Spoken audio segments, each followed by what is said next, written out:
아무 왜 그걸 다 말하지 대답을 빼앗거나 입을 닫지 그 아래 깨물린 붉게 물든 lips 굳이 숨기지 않을 반항기 I'm not a bad girl 좀 다르지 딸내리처럼 아주 반드시 칼같이 잘린 똑단 발머리 나는 울리지 않을 뿐이지 다시 깜깜해진 밤 날 무반 듯한 내 방 다시 그 속에는 갇힌 듯해 그때 창을 두드린 날 비추는 눈빛이 날 비감는 네 느낌 Whoa, whoa, whoa, whoa, whoa.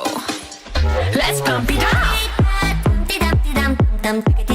Yeah 다 똑같지 재미없잖아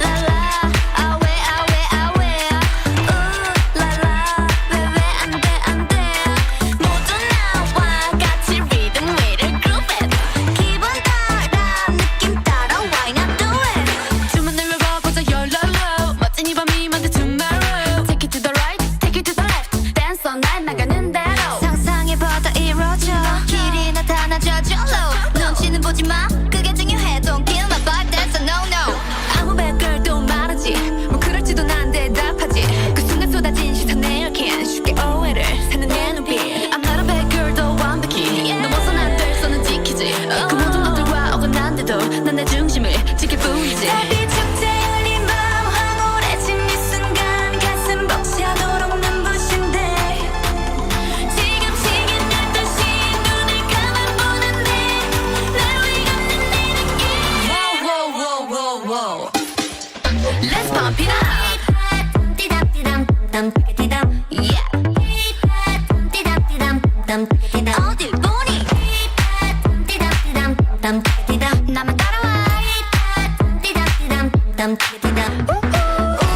우라라 아왜 아왜 아왜 우라라 왜왜 안돼 안돼 모두 나와 같이 리듬 위를 그룹 it 기분 따라 느낌 따라 why not do it Midnight dancing dancing dancing dancing dancing yeah 멋진 멋진 멋진 멋진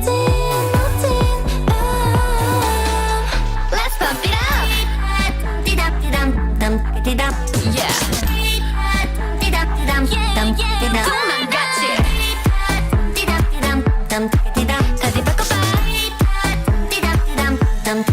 Let's burn it up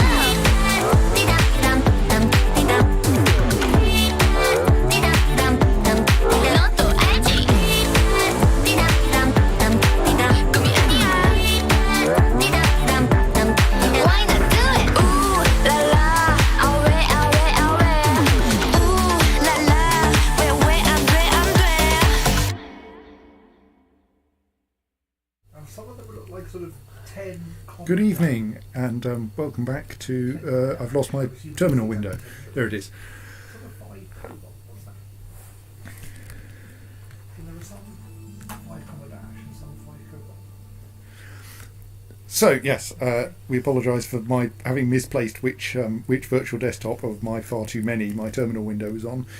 I have been doing too much other programming that doesn't involve tiny microcontrollers and instead involves a trying to get things to work on my not very powerful mobile phones. So back to tiny microcontrollers. In particular, this weird thing that I keep failing to work out how to achieve, and I'm now on my second attempt that doesn't quite work. No, that's the first attempt that doesn't quite work. Hang on. Try that again. That's the second attempt that doesn't quite work. I'm now in the standard position of remembering how it doesn't quite work.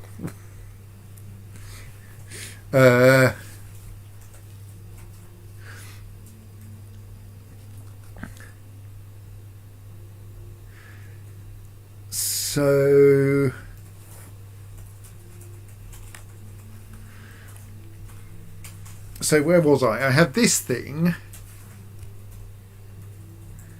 which is essentially a binary decoder triggering none or one of the 3 output valves based on 2 input bits.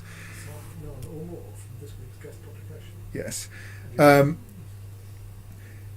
It really doesn't need that ludicrous bit of wiring. That wire could just go around. Oh no, it couldn't. It could just go around there.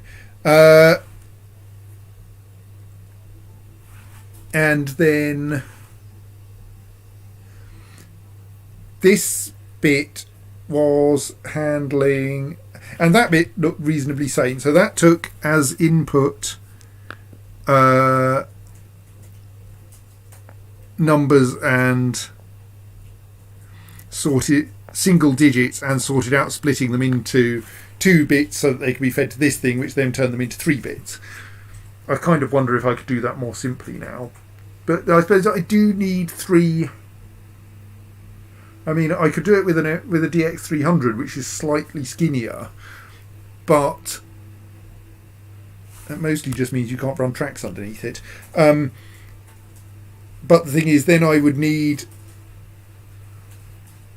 to sort out doing that decoding somehow, which, I mean, I suppose it's probably you do it as a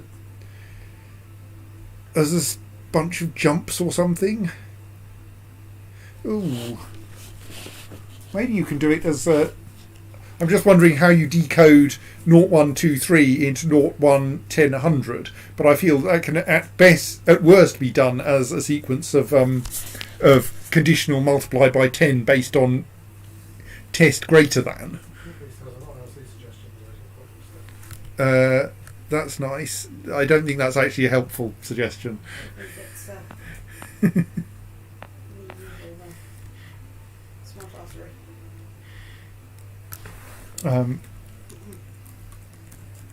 Yes, sorry, I have forgotten to start up the spare laptop with the IRC on, so at the moment everything's smeared out all over the place on my far too many virtual desktops. Right, so yes, maybe we could do better. I mean, it gains us a tiny amount of space. So what would that look like? It would look like an MC4000X, and it would do something like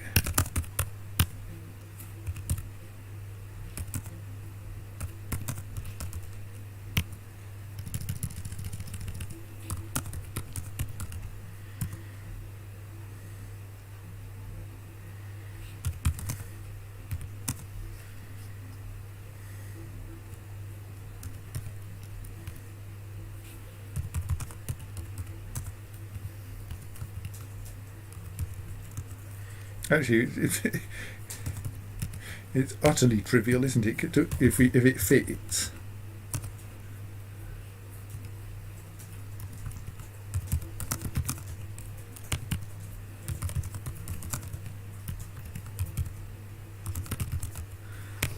Which it just barely does.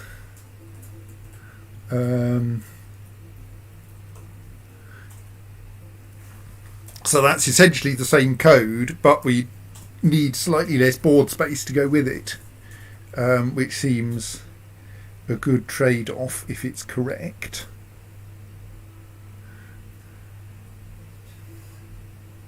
And like, it can hardly fail to be correct. Yes, I mean, I think that it relies on overwriting the DX300 very rapid. It relies on glitches on the DX300's output, not actually affecting the valves, but that's probably reasonable. They've probably got quite a lot of mass behind them, haven't they? It's not like they're microscopic or anything. Yes, they are microscopic. So we could try that.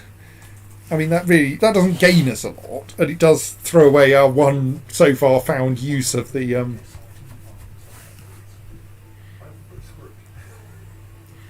it does throw away our one use of this mad gate array job.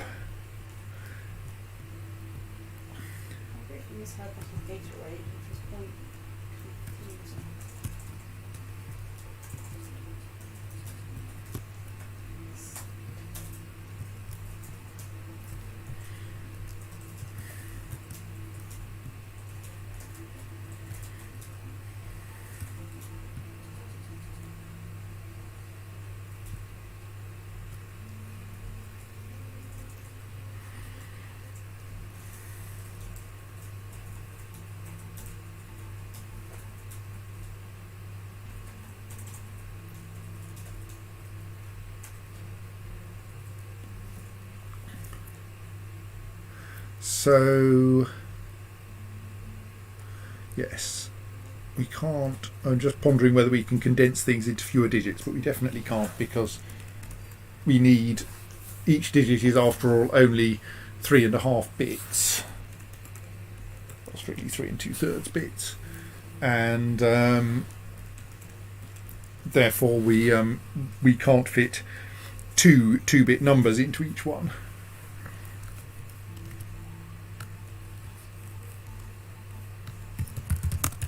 Excuse me.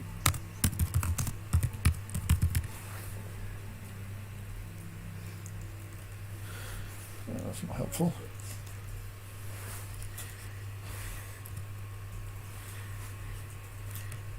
Right, is there anything in there that I need to read? No, there isn't. Right, so that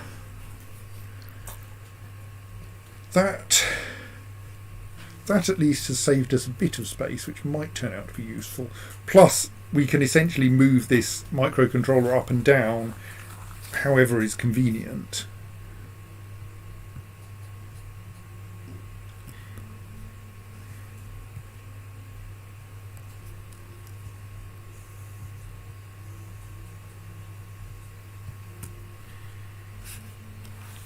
So that's quite nice.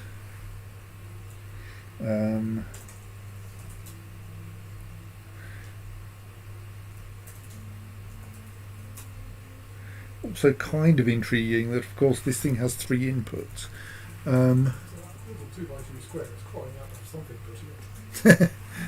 Sadly, I don't think in this situation. Here, have an inverter.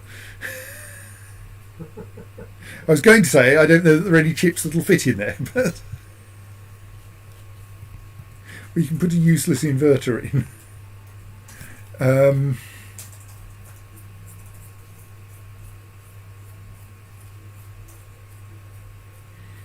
So, what are the rest of these chips doing, and are they useful?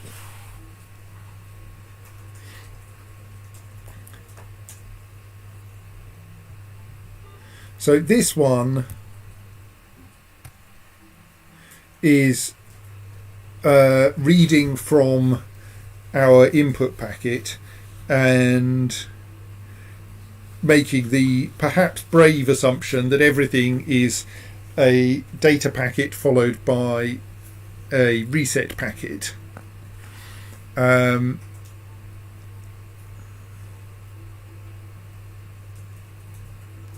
And that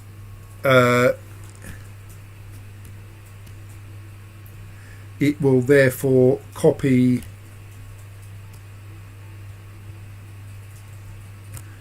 the data packet to the RAM somehow,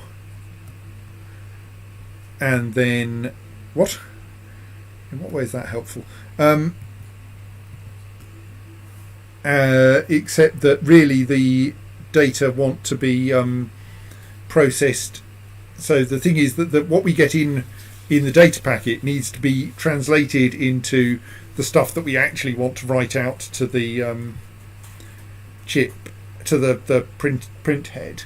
This bit here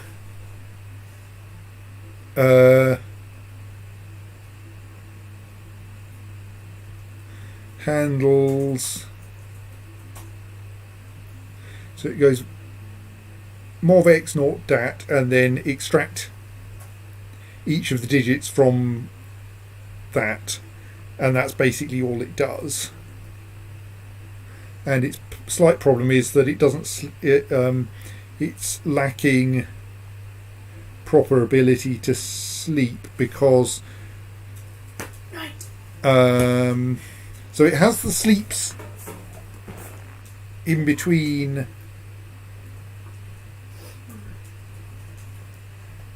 Sorry, just trying to work out if there are ways we can make this better. It has the sleeps in between for the first and second bytes, but not the third one. Presumably, well, partly because it ran out of space. What's that bit at the top doing then? Is that because it's probably waiting for a signal to say that the RAM is ready, isn't it? because there's this issue that we don't want it to start reading from the RAM until the system that's setting up the buffer has filled the RAM up. And inconveniently, it's required to start printing the same time unit that the data packet arrives. So it actually has to somehow wait for the RAM to be ready. And that's what the SLX-X1 MOV-X1 null at the top is. So one of the questions is, can we break that up a bit?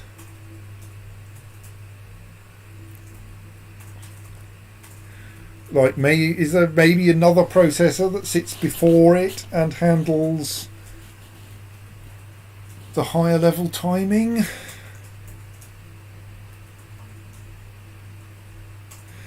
Because at the moment this one needs to be signalled every half row anyway.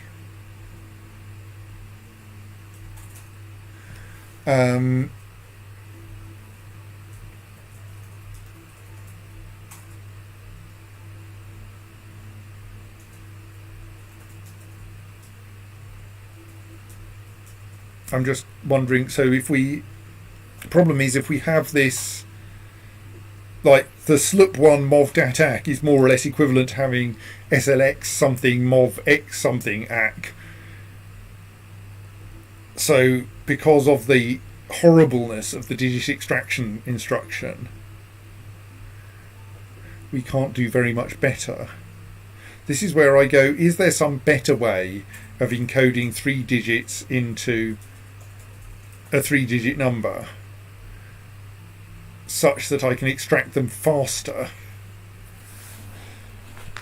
than 2 instructions, or in a way that's not quite so destructive. Like what I would like is an instruction that goes read from an XBus port and extract a digit from it and leave that digit in the accumulator, or even better, send that digit out on another XBus port. But that's obviously too many inputs for any instruction, I think. Because essentially you only have MOV for that kind of thing, and MOV is obviously not powerful enough. So we're going to need at least 2 instructions. Yeah, I mean, Gen has got 3 inputs. True. But Gen is quite a special case. Yes. And even that, yes, we probably can't use for this sort of silliness. So, because yes, essentially at the moment we have, it is only 3 instructions per digit. And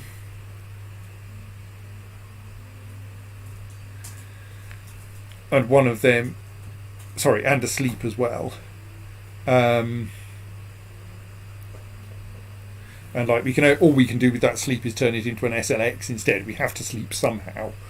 Or I suppose turn it into a gen, but that's not very helpful because we don't actually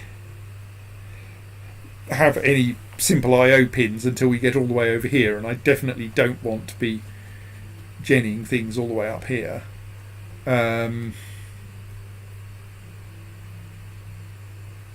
But like, since this design is a long way from actually being able to safely do all the timing, because something has to do the half row timing anyway. So I think we can we can change this from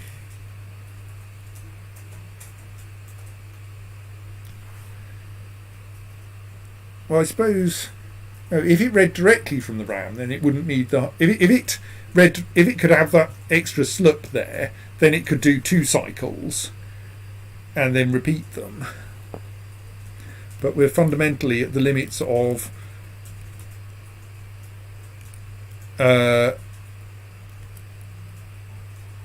one instruction to load things. One instruction to bind them. Yes. And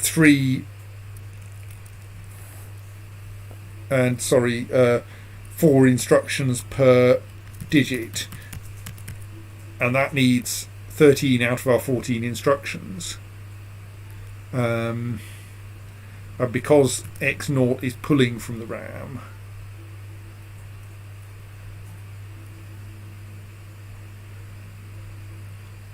we can't time things based on that in the current design. But that means that this chip can do all of the timing thereafter.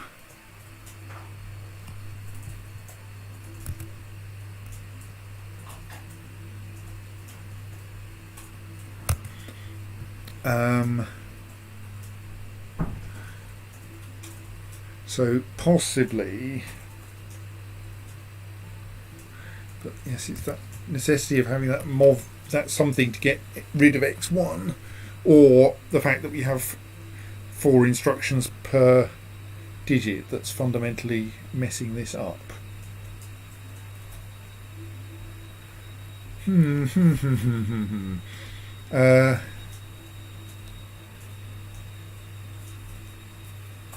So, like, we could interpose an extra processor, and it doesn't have to be a very big one.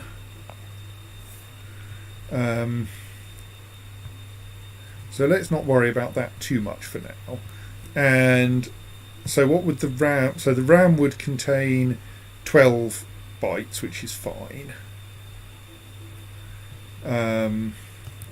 So yes, we can definitely load the necessary data into the RAM. So then the question is, how do we load the RAM up? And one of our problems is that if we assume this chip is going to be handling decoding the individual scaffold elements into their contents, it has quite a lot of work to do, and it doesn't have many X-bus ports. So it has to be connected.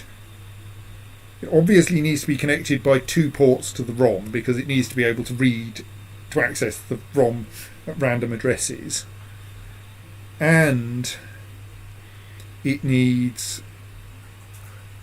at least a port to write to the RAM. And probably might not need an address output to the RAM, actually, because it will just write linearly to the RAM. So possibly we could arrange that, say, this processor handles setting the input side of the RAM to the correct address.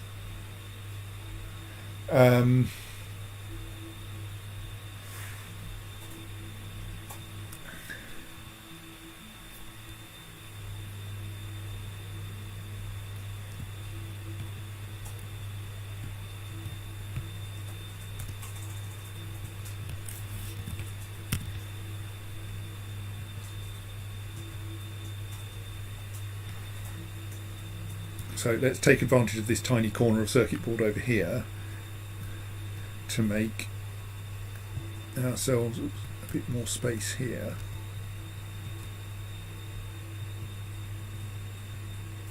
No, that's no good. Because, well, that is great for being able to wire up A0. It means that D0 can't be connected. So it's...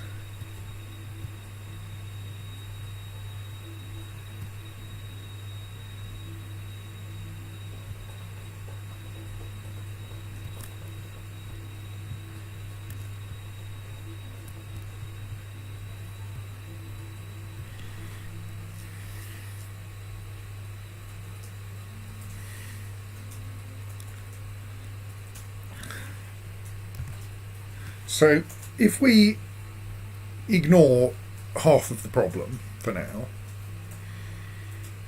i.e. don't worry about the fact that we need to reverse things half the time, what would this look like? Because honestly, I haven't the faintest idea how we go about that. Oh, we also need some kind of synchronization output, don't we?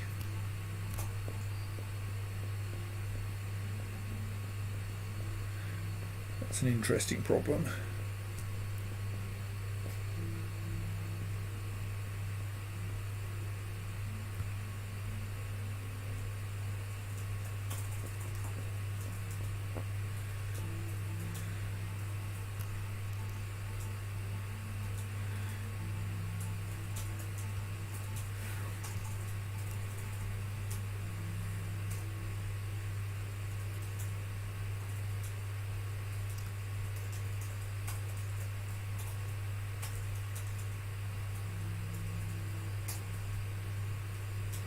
So those are what 0 we assume we can just do in code.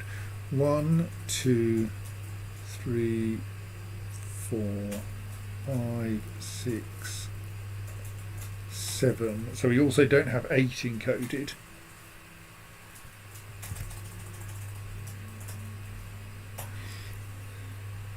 Kind of inclined to do something silly like, I think this is going to have to be a big processor actually.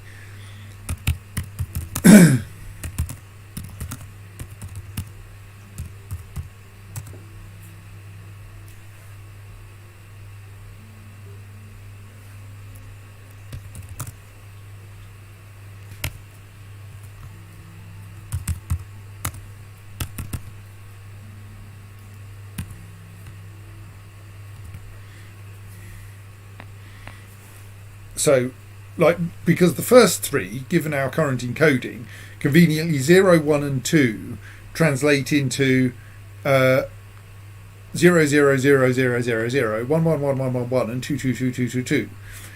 And even I can work out that you can do that by multiplying by 111. Or rather, 111,111, but we do that by copying it out twice. So that means that we don't actually need entries in the ROM for 0, 1 or 2. I mean, obviously we need to work, so I mean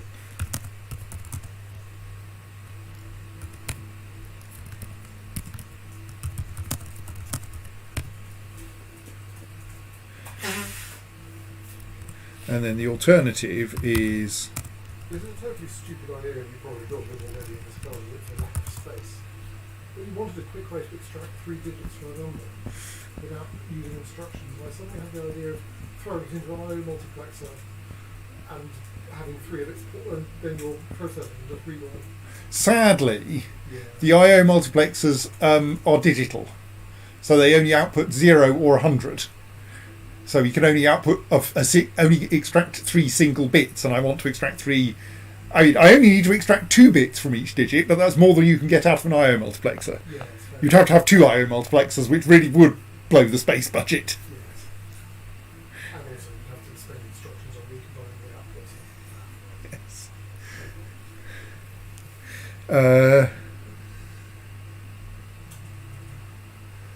Do the memories wrap round in this? I can't remember.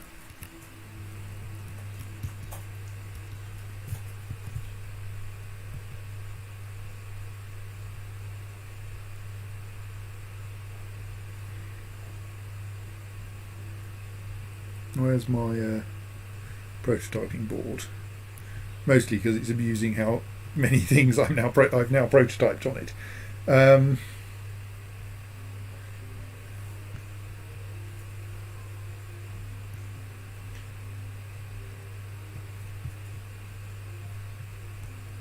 At some point I'll have to start removing my experiments from this board.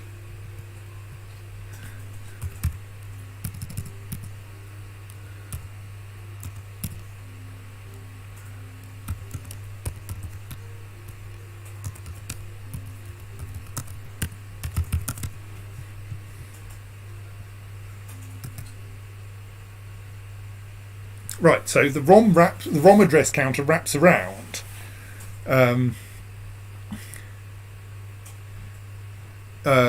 Which means that I don't actually need to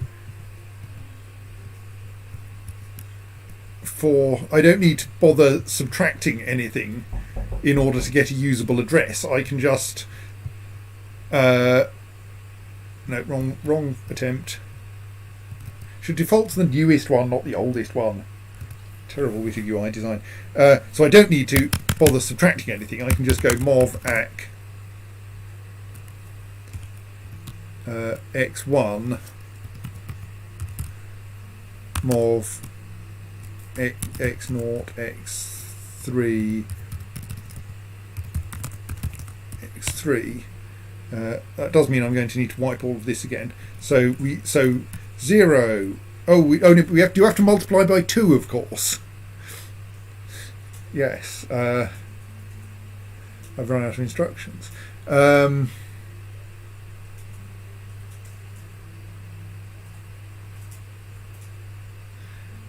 Probably a way I can fix that. Well, let's worry about multiplying by 2 in a moment. Maybe we do the pre-multiplication up here or something. Like we've got some spare instructions up here. Actually, we haven't because we only shovel that data out in a bunch of mov thing instructions in rapid succession. We certainly can't insert an extra instruction in every one of those 6 mobs.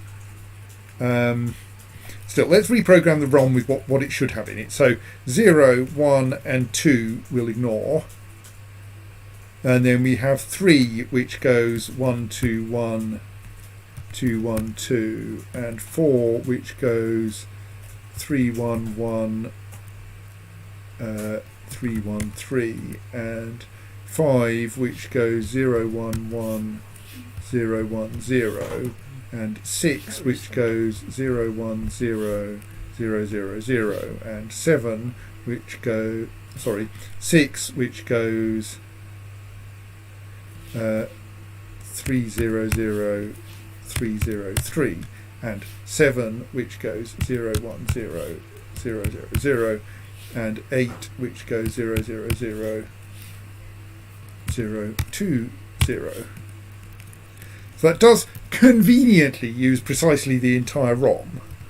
The only problem is I really want to insert a mul2 in between this instruction, minus mul2 in between this instruction and this instruction.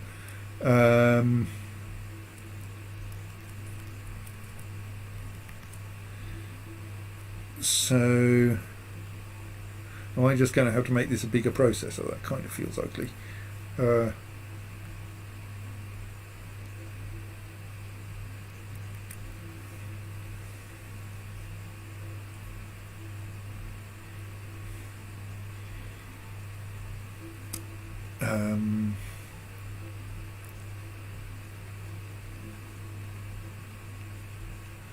Ponder. That one, yeah, can't really be condensed just yet.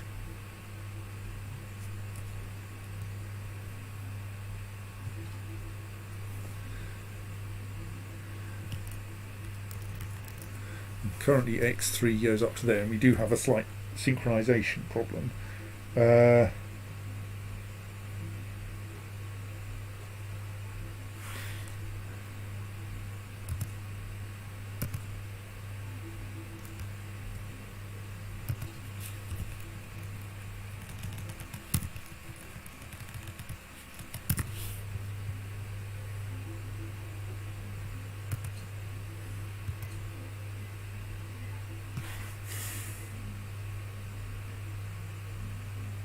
I mean, that's amusing. But what?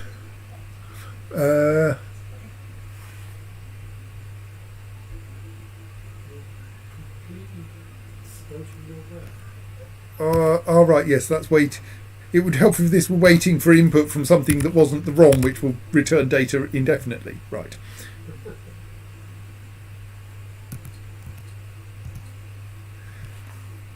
Right, so it programmed a bunch of rubbish, but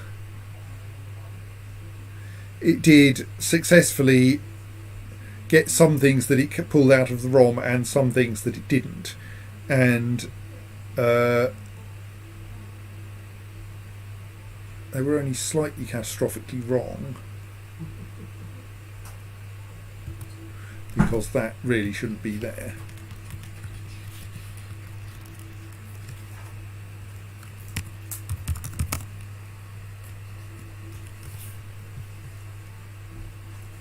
I think that small little 3x3 little bookshelf thing over there. So that's 2, 1, 4, which is going to give us the wrong results. 4,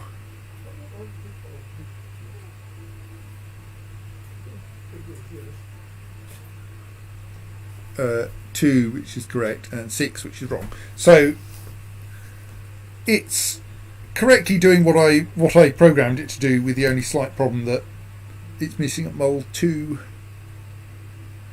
And no, we can't just arrange that these are all offset by that the data are overlapping in the ROM. That would be too simple.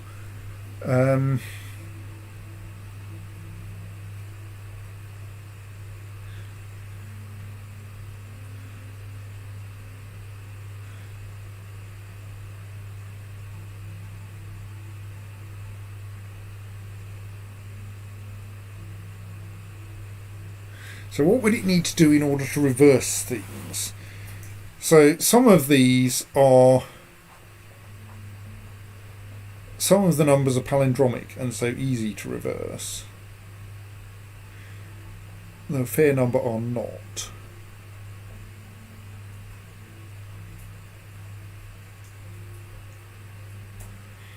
So essentially there are actually only 3 non-palindromic numbers in there. No, I don't think we've got enough instructions to just special case those.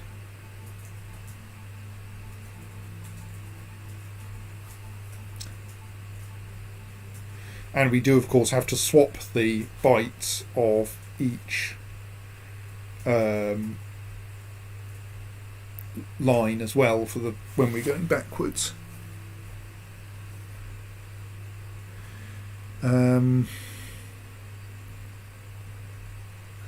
I mean, it's kind of tempting to go, well, obviously we just put in another ROM that has all the digits reversed, and we read from the correct ROM each time.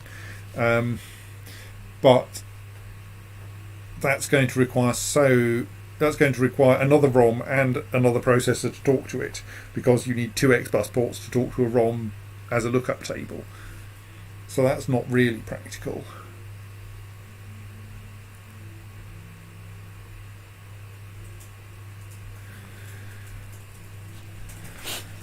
I am having horrible ideas about the phrase a ROM as a lookup table, and wondering if it turns out that all of the numbers we're interested in are suitably different mod 14. Like, does it turn out that I can feed all of these numbers in as the address in another ROM and use that to read out the backwards versions of each one? Not that I'm entirely sure that helps. Or do we alternatively, like this bit, after all, dismantles things into their component digits? Can it not just arrange to dismantle them into their component digits in alternating directions? Like,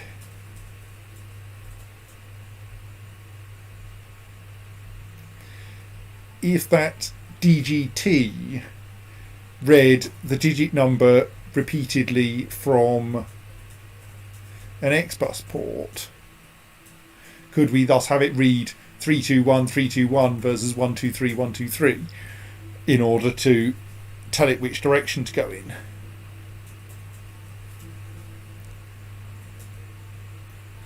And that could also save us an instruction.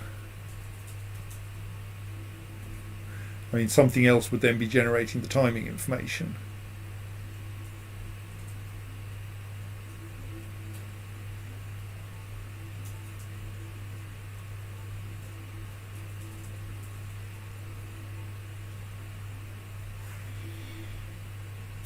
Because, like, that's going to be the easiest place to reverse things.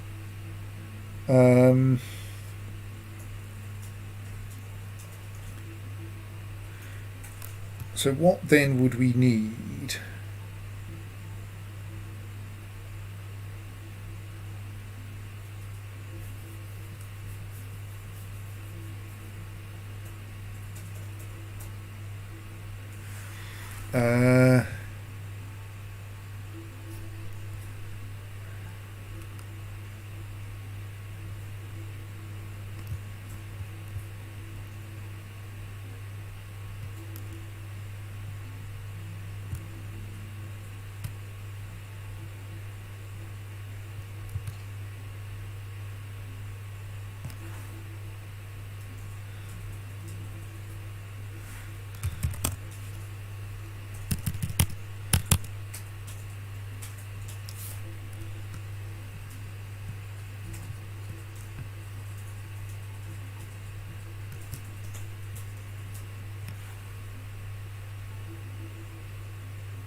I still have an infuriating synchronization problem.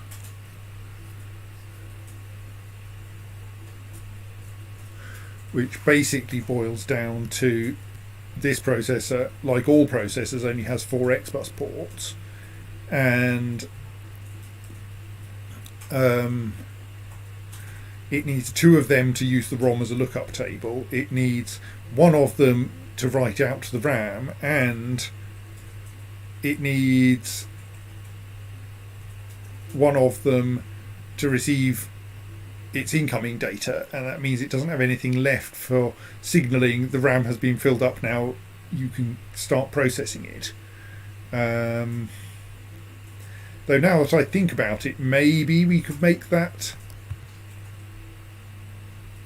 this one's job, like this, have this one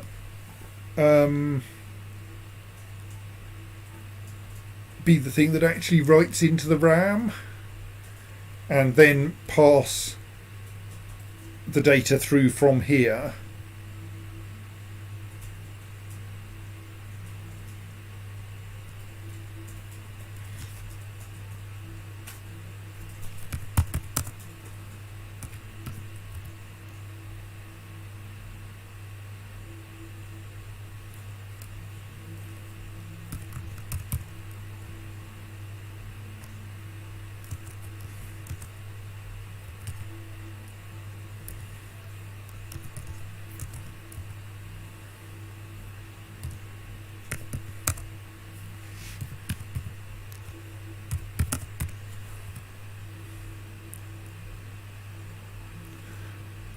That's going to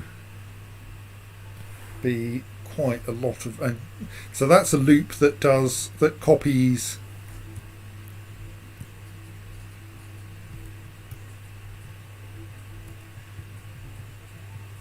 data from, copies 6 bytes, 12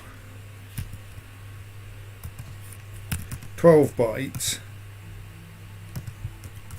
from x1 to x0,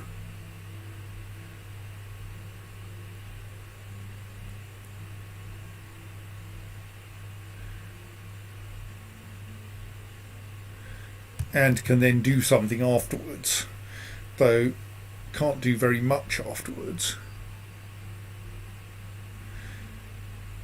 because then what I want is for it to do something like repeatedly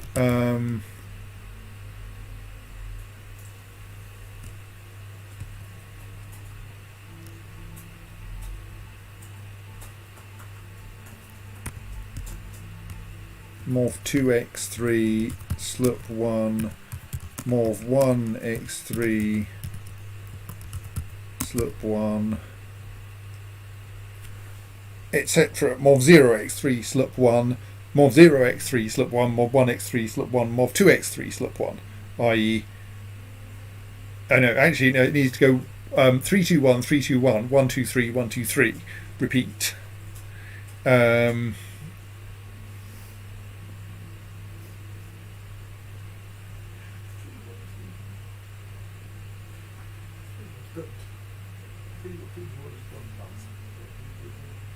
Which, like, is a tiny amount of stuff that you could stick in a ROM, except that then you need something to feed the address bus the address pin in order to reset the ROM to the start.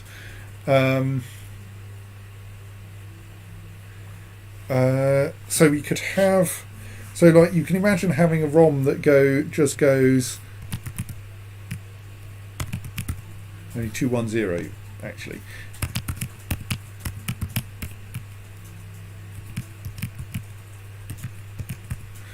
But then it needs to somehow know to skip over the last 2 entries. And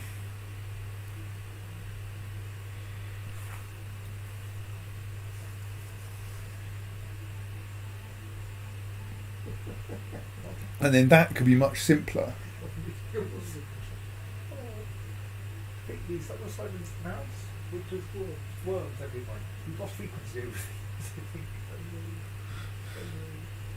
Pleased to meet you. You have very good voice for a mouse.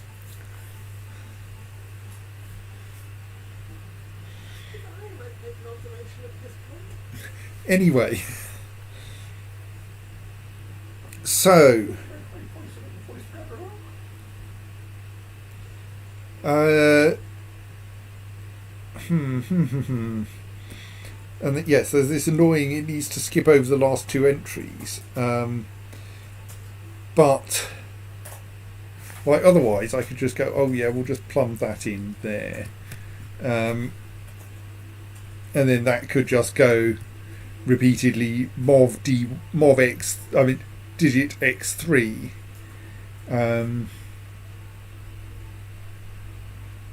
But actually, this one can then end up being a lot.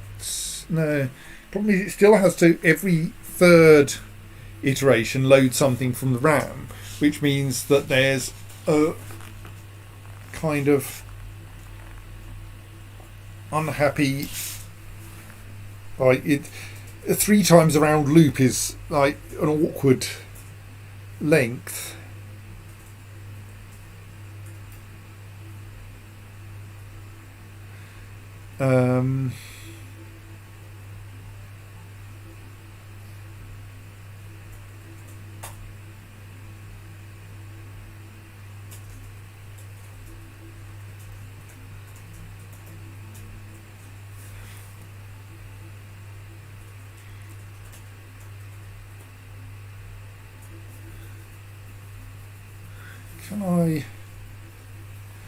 Do I want something so that we have one processor that just does repeat it? No, we do only want to read each thing from the RAM once, otherwise it all gets very complicated. But that does then mean that either it's like if you turn this into a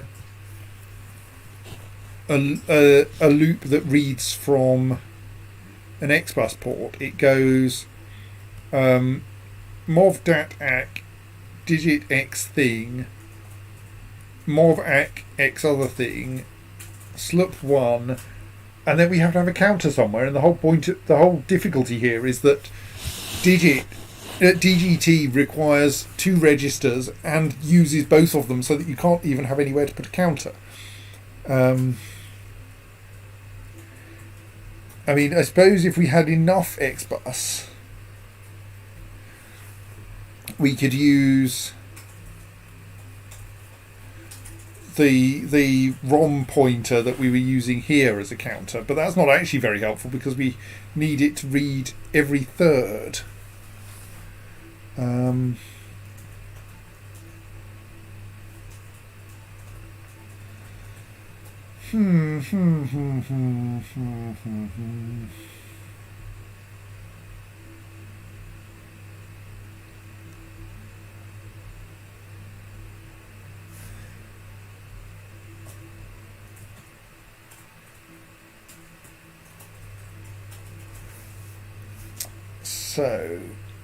So this loop is not very. We've got several places where we're like a couple of an instruction or 2 short, which is inconvenient.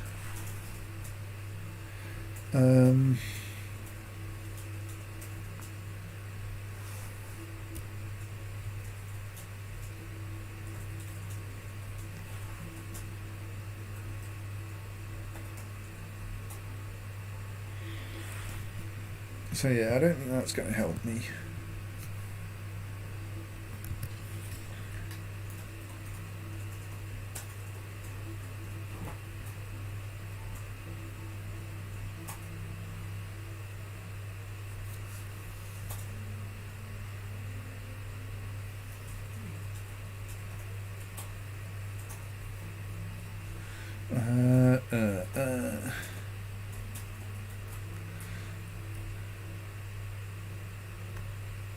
No, we haven't really got any helpful pondering operators. So I suppose, yes, the alternative to carefully extracting digits is to do something like extract 1 digit and multiply by 10 repeatedly. But then that has the usual problem that we need 2 registers And yeah, that's just not sensible. So I think we have to have this design, this design, except that this is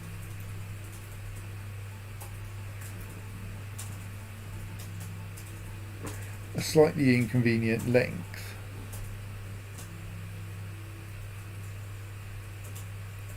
But then that means that we essentially have another, the thing that provides the digit numbers is going to be really annoyingly complicated. Like,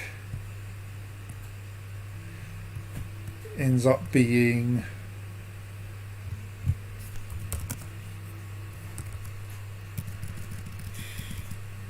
how do we do it?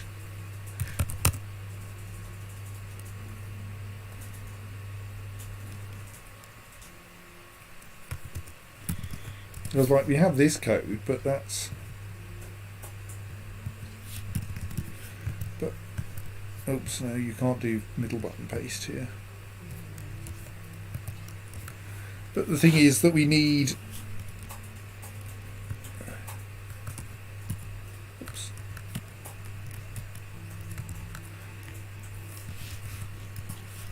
Like we need that lot twice, and then the same thing backwards twice. Yeah, and that's obviously obviously not going to work. So the alternative is that we try to do this as loops, but a 2 instruction loop, like you end up going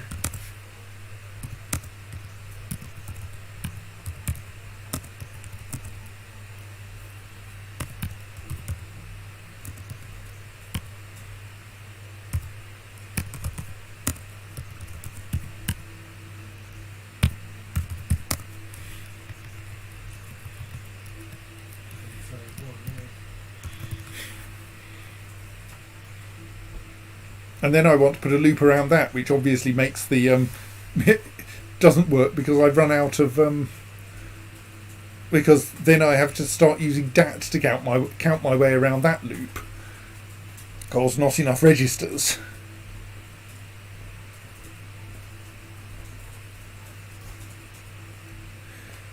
Can you even do that? You have to move dat into ACK in order to subtract. Yes, precisely. I suppose in between iterations of the outer loop, the inner loop is in loop variable is dead, so that's not Yes. Yes, it can be done.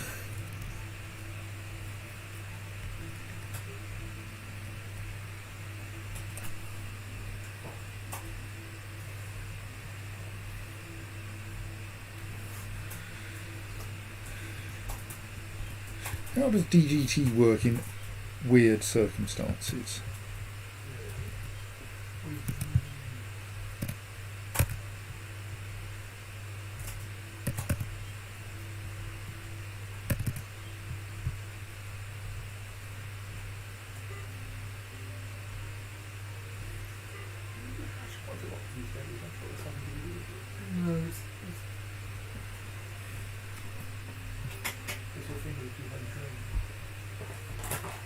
I think it might be a side effect of the keyboard being slightly to the left on this laptop because it's got the numeric keypad here, so everything else is a bit further back than I expect.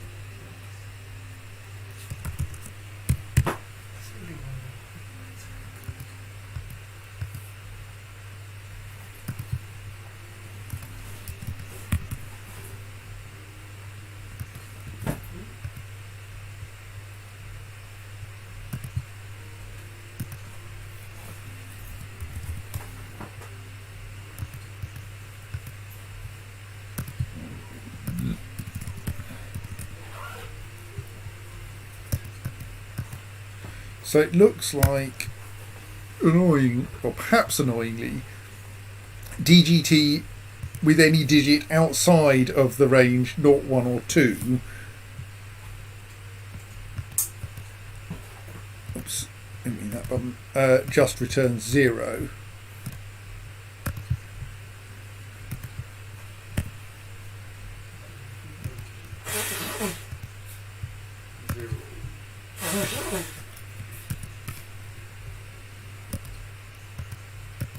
So it does have that entertaining feature, which is that it returns the sign bit from the input number. And to be fair, when I said we needed more bits, I did of course not pay attention to the existence of the sign bit, so that means that a register is actually 11 bits wide, which would be almost enough for whatever I was hoping to encode in it. What was the weight?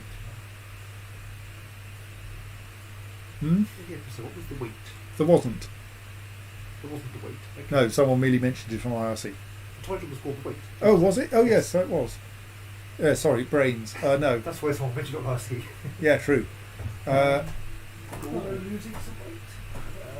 Weight from my shoulders and feet. Good night. Right. Anyway, yes, so I don't think I can come up with a way that helps us, because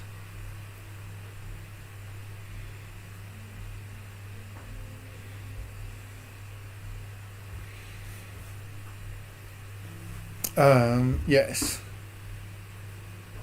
unless, so yes, what I was doing was, can I crush 2 of my sets of output signals into 1 digit, and I couldn't, and 1 extra sign bit is not going to help me with that, because I ultimately wanted to get 4, 5, 6, 7, 8, 9, 10, 11, 12 bits into what is essentially an 11-bit register, slightly less than 11 bits because it only goes up to 999, not 1023. But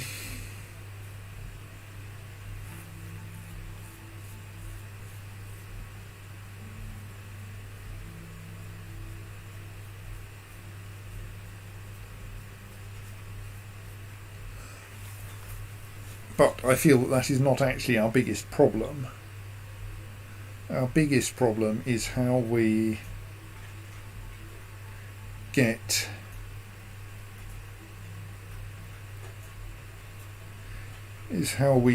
arrange this. I mean, it occurred to me that you could do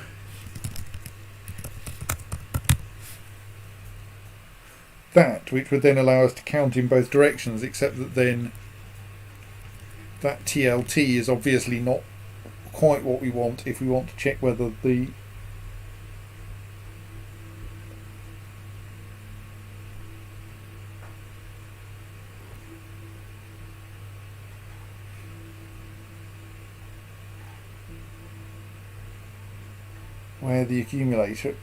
if we want to check the accumulator at both ends of its range.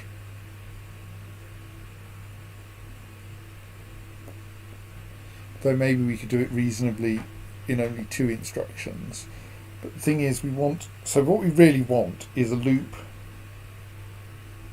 But it has to go down twice and up twice.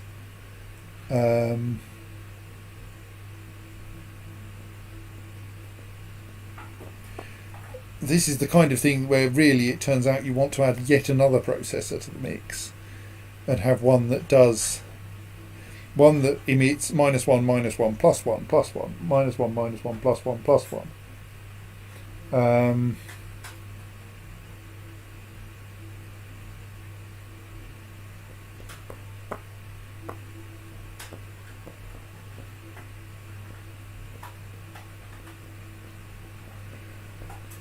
And then something else that handles doing the addition or subtraction. So if we were to do that, what would this one look like?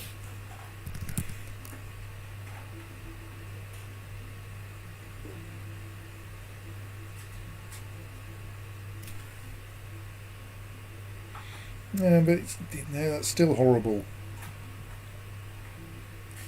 Because whatever supplies those -1s and +1s. Oh, I suppose, yes, it can have more sloops in it. It can have longer sleeps, can't it? It could go, if we did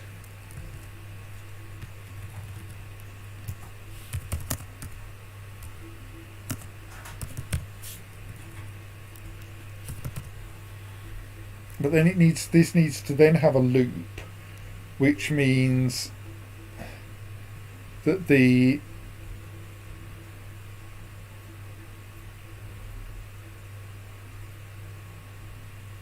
it needs to know that it should only read from X0 once every 3 cycles rather than once every cycle, which means it needs to recognise every 3rd cycle.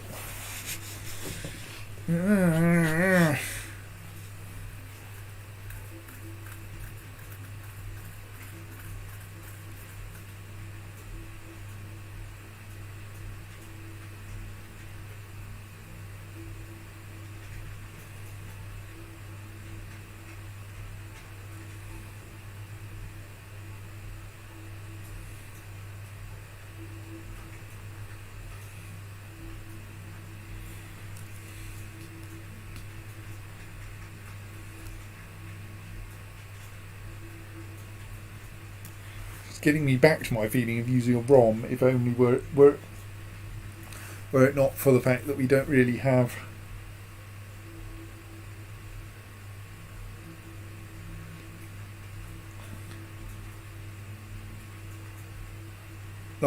were it not for the fact that it doesn't help very much,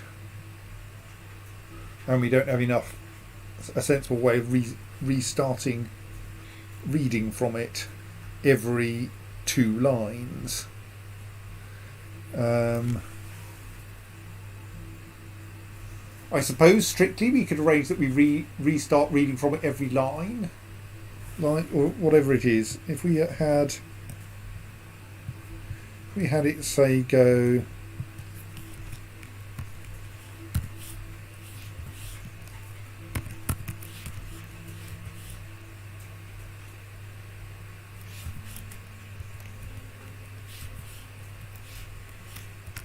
no, because it has to be. Yeah, this is the thing. This thing thinks in half lines, and annoyingly, we have the number of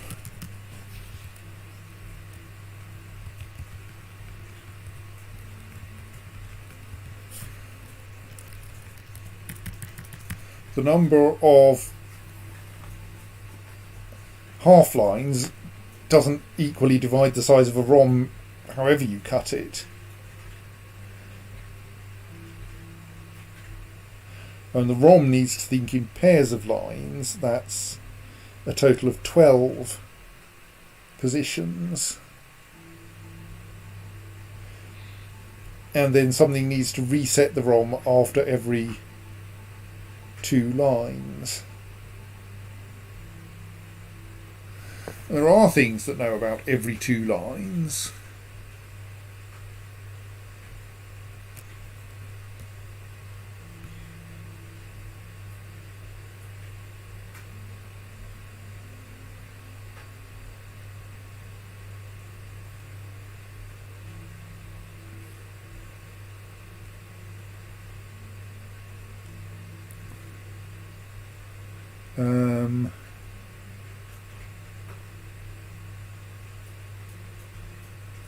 This thing, but it doesn't really have any spare instructions. I now wonder, can we sample P1? Can we sample the motor X signal in order to decide which direction we're counting in? The awkward thing about that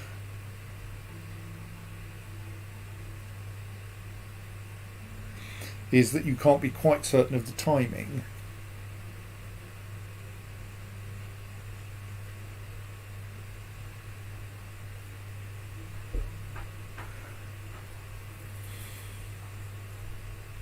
I'm now wondering, can we combine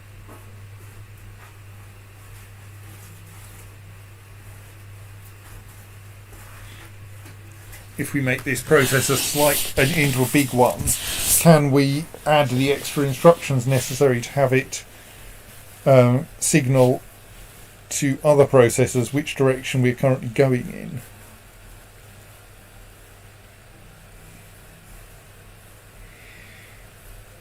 I mean, to be fair, it does signal direction pretty quickly. Like, it's only a few instructions, so possibly it could reliably signal which direction the carriage is moving in before anyone actually starts trying to print anything.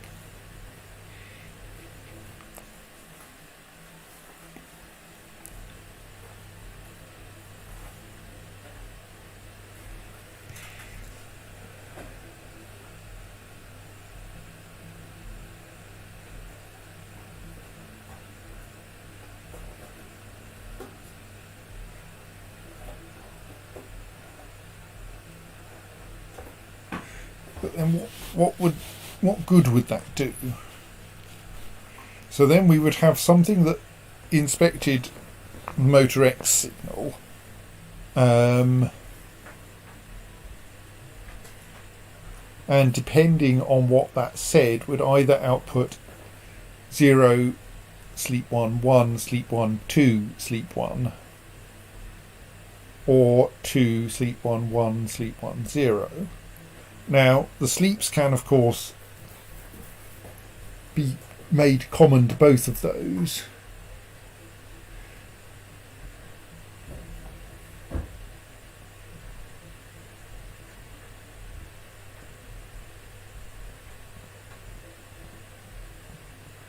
So it would have some kind of an activating signal. It would then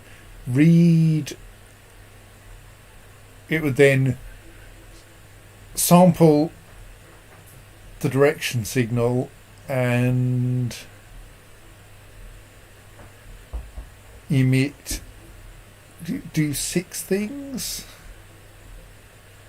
Or would it do 3 and then expect another activating signal?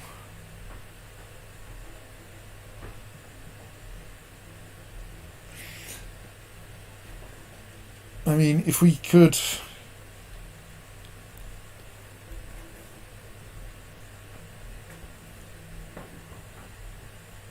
So if that were a bigger processor, it would be trivial for it to add an extra instruction to move to say which direction the carriage is going in over an X bus. But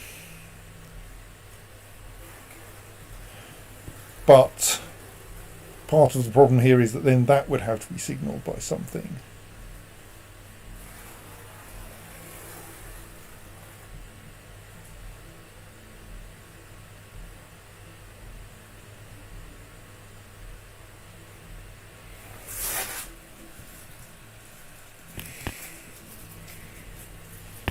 Though notably this, like there is a timing flow that goes from this processor to this processor to this processor.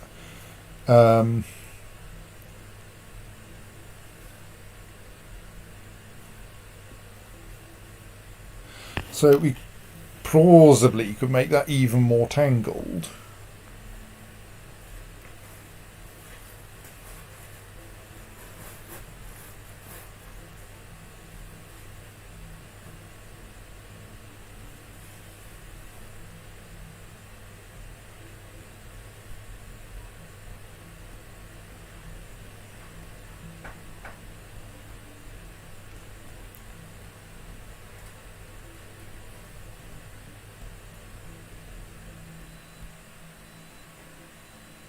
Just pondering the possibilities of doing silly things with ROMs.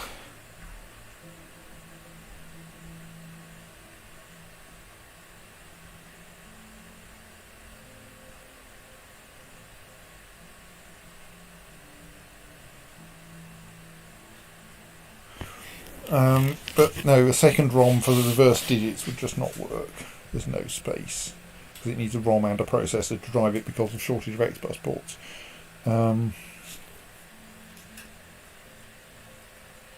So I kind of feel like the adjusting direction by having this thing extract digits in a different order is obviously reasonable.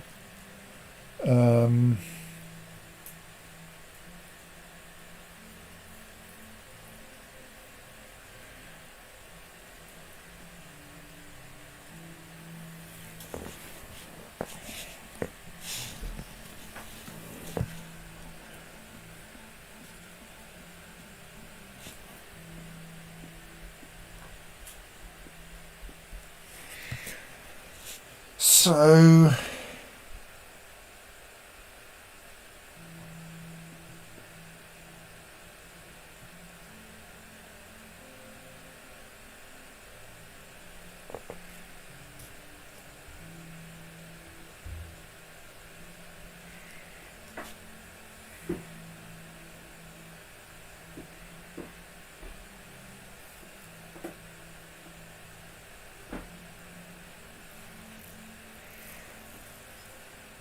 was trying to think what I can do with this.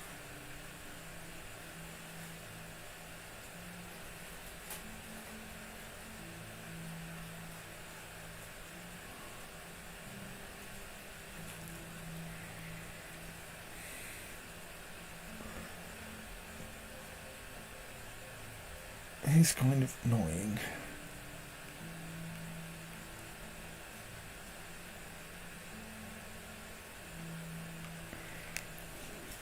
Because yes, it ends up being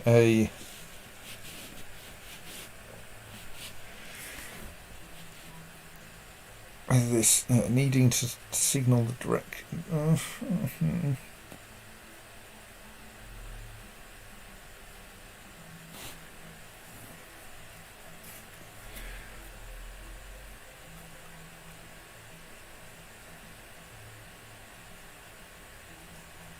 Kind of inclined to go, can we just build something that gets it right in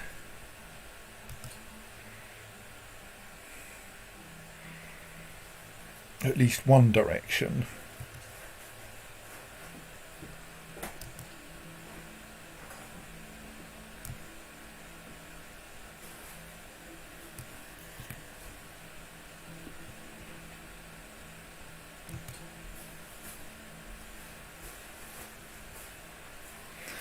But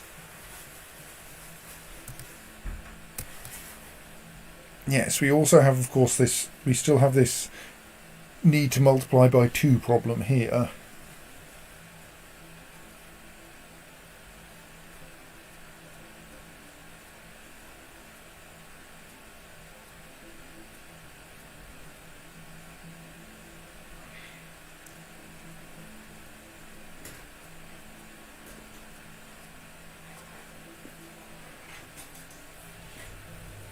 I can't see a way we can condense this at all, because we absolutely have to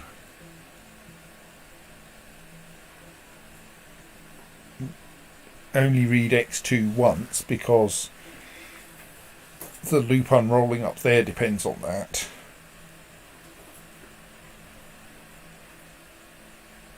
And anyway, we would have to get it into the accumulator in order to multiply it by anything. So that's a perfectly sensible bit of code.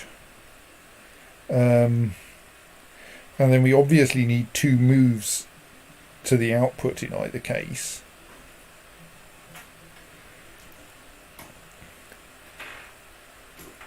And we need that multiplication, we need that move into the ROM, and we then need one other multiplication.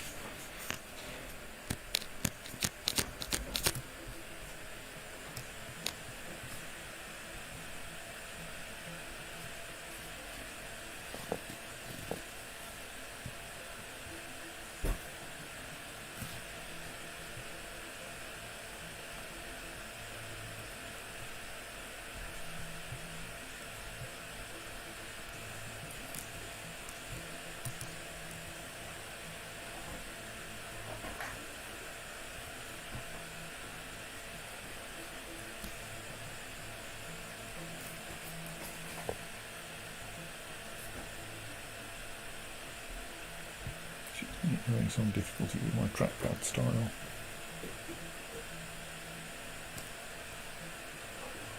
And also awkwardly, I can't actually wire up the ROM if it's on that side. So now I have this enormous unused space down here.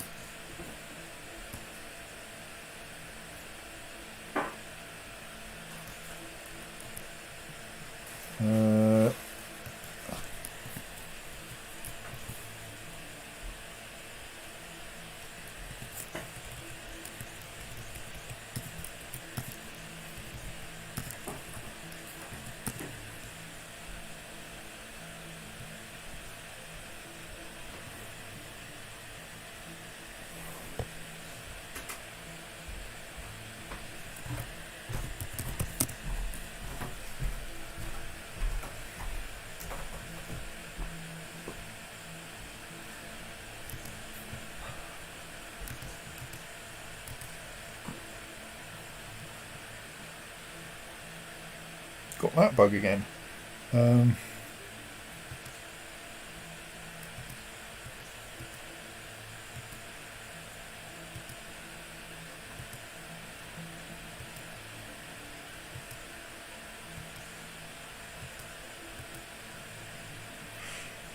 Oh, because x2 is now x0.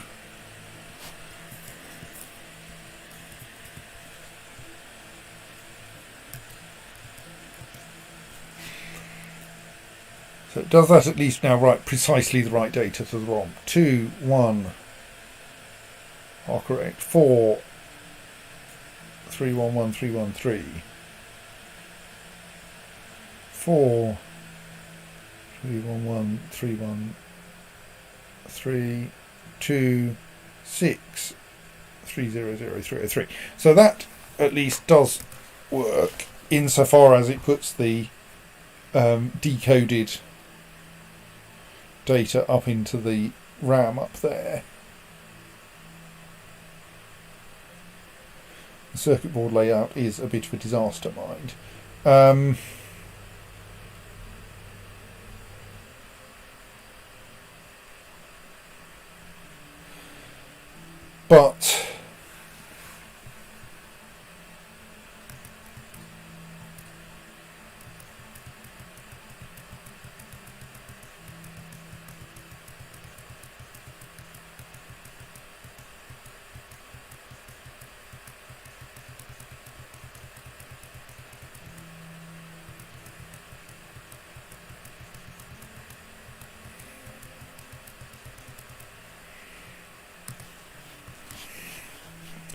But we still need some kind of a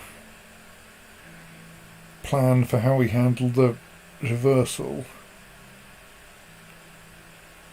And that's not even mentioning that we need to have the words the opposite way round.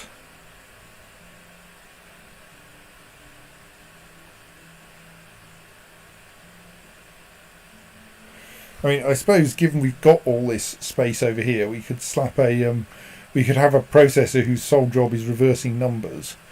So,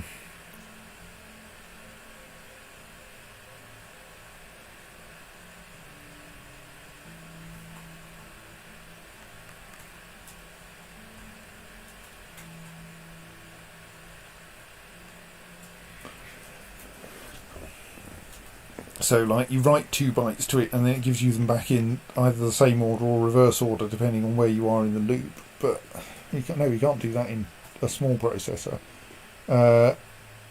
Reversing an individual number is like, we've got too many numbers here for us to be able to do that reliably. Well, except that most of them are palindromes, so we do only need, like, if we were going to have a, ignoring the fact that this one has no spare X-bus ports anyway.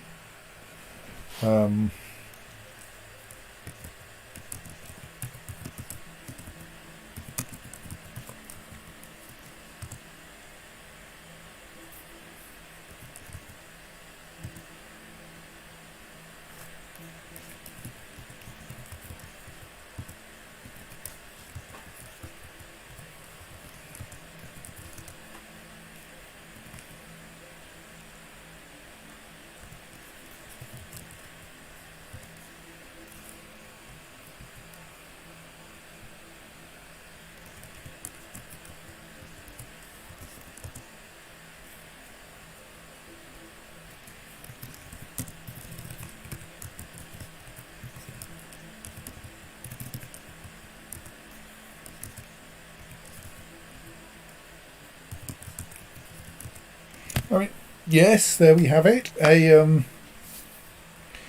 That correctly reverses every one of the. Oh no, it doesn't. Damn it! Oh no, yes, it does. Every one of the numbers in here, because 10 reverses to 10, 0 reverses to 0, 20 reverses to 20, 1, 2, 1, 2, 1, 2. Why does that have 2 copies of 1, 2, 1, 2, 1, 2? That's not correct. I'll check that in a bit. Reverse themselves. 3, 1, 1 reverses to 1, 1, 3. 313 reverses to itself, 11 reverses to 110, 10 reverses to itself, 300 reverses to 3, 303 reverses to itself. So that might be kind of helpful. That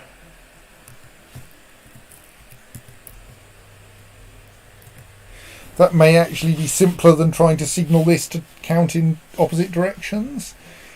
But we don't have anywhere to plug it in.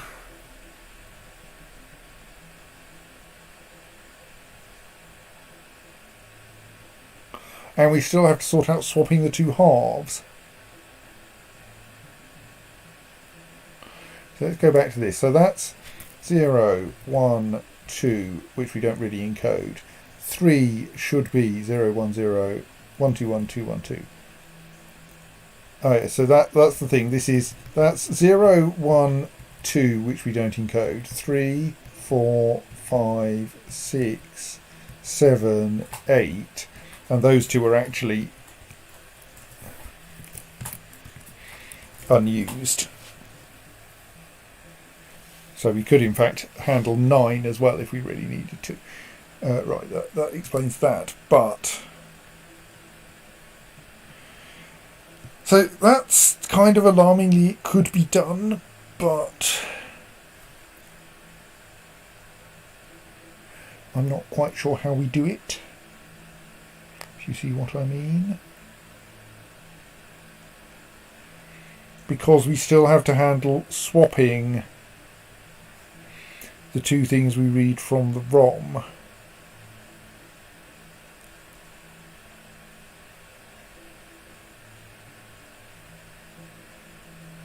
We can't go up to 3 ROM elements for each one, can we? Wondering if we can thus avoid swapping by... Ooh.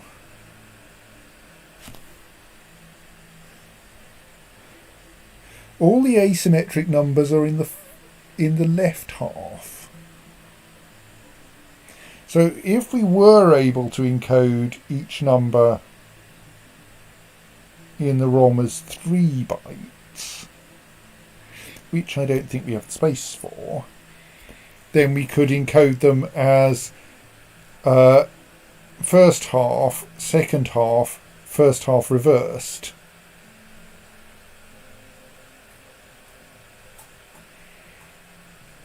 The only problem is that needs 1, 3, 6, 9, 12, 15, 18 elements, and 18 spaces, and our ROM only has 14 spaces.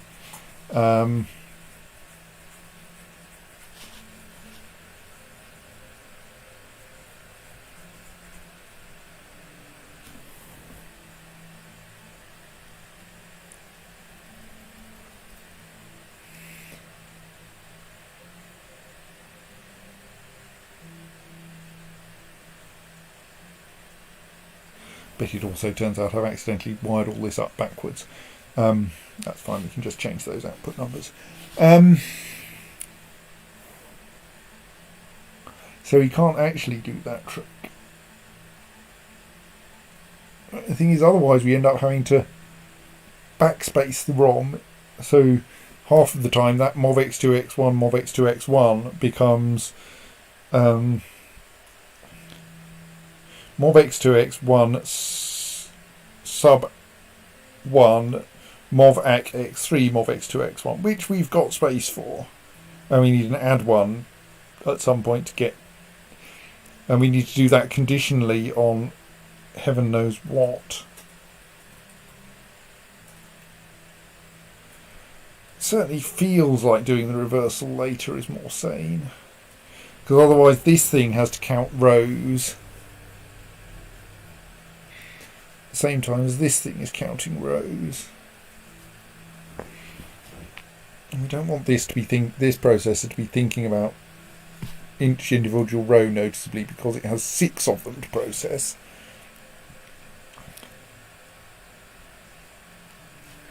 This is really difficult, and it's even worse than the daisy wheel printer, because I know it must be possible.